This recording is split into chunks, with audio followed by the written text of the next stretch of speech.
মই গাহৰি বনাবলৈ যোগাৰ কৰিছোঁ। লাই পাত নাপালোঁ বাৰু, বাঁহৰ গাজেৰে বনাব লাগিব। এইফালে আদা, নহৰু, জলকীয়া, আলু দুটুকুৰমান, আলু বেছি নাই দিয়া, পিঁয়াজ, বিলাহী এয়া মই চব যোগাৰ কৰি লৈছোঁ। এতিয়া বনাম আৰু। হালধি অকণ দি দিলোঁ, নিমখ অকণ দি দিলোঁ। এতিয়া মই আদা নহৰু দি দিলোঁ, মছলা দি দিলোঁ। এতিয়া বাঁহৰ গাজখিনি দি দিলোঁ, মই বিলাহী দি দিলোঁ। এতিয়া অকণ লৰাই দিম।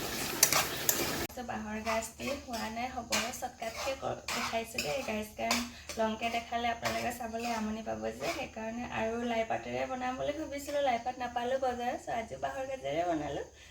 হ'ব আৰু অকণমান বাকী আছে, পানী দিলে হৈ যাব। এয়া মোৰ মাংস হৈ গ'ল।